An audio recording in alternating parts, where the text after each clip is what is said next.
Second story is about one of these four boys. The second one of these four boys is my son Grant. And Grant introduces, I think, a powerfully effective decision-making model.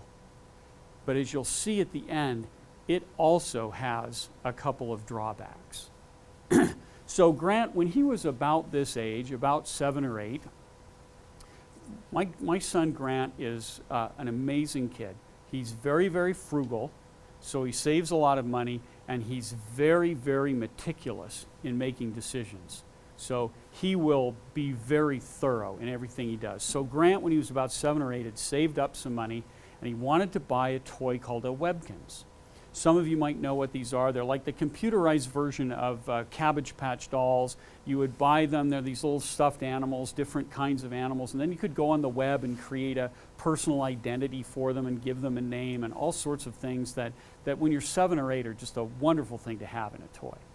So Grant had saved up money, and it was a Friday afternoon, and I was finished with my work for the day. And Grant said, "Dad, can we go to the toy store and buy a Webkinz?" I said, "Sure, that'll be great. Let's do it." So we get in the car, we drive over to the toy store, we walk in, and it's a moment of sheer horror for me.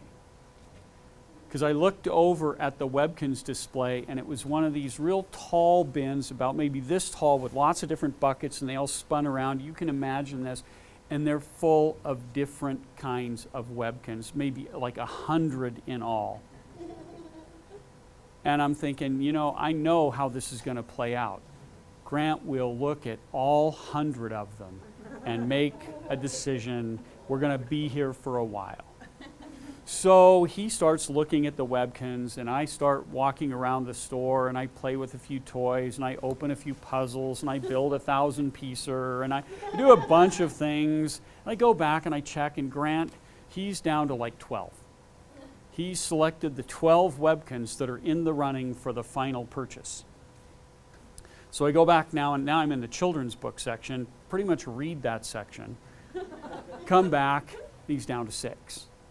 Now I really don't know what to do, so I go read everything I haven't read before, come back, and he's down to 3. So he's got these 3 Webkinz, and he is absolutely indecisive. He loves them all, and so his first hope is at this point, I'm going to bail him out and say, Grant, you've worked so hard, I'll just buy 2 and you buy 1. Well, it wasn't going to happen, because I really wanted him to spend his own money buying this Webkinz. So he agonized, and he got down to 2. And he's simply, cognitively, he's spent, emotionally, he's spent. He's completely in love with these 2, and so he can't decide. So this is where the brilliance of a 7-year-old comes to the fore, because he invokes this marvelous decision-making paradigm called Eeny, meeny, miny, mo.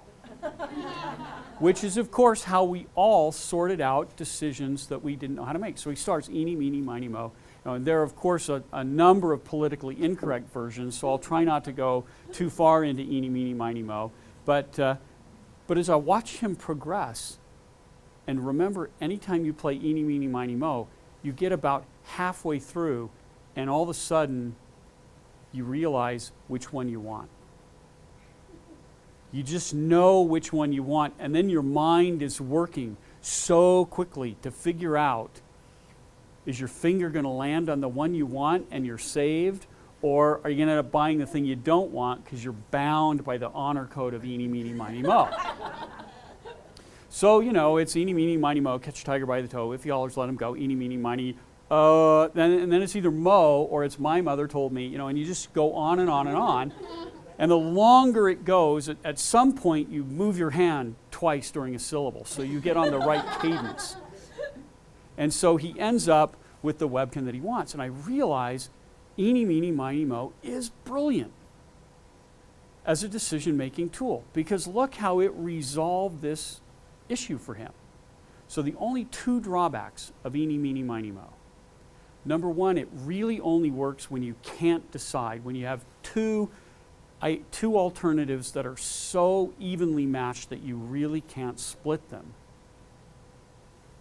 And number 2 drawback, if you do this in a professional work setting, you can see that it might have sort of career-changing implications. You know, we're sitting in the product development meeting, we're sitting in the strategy meeting, and we're here in the C-suite, and we just are at an impasse, and you say, hey, let's just do eeny, meeny, miny, mo. It's not going to look good in your performance review.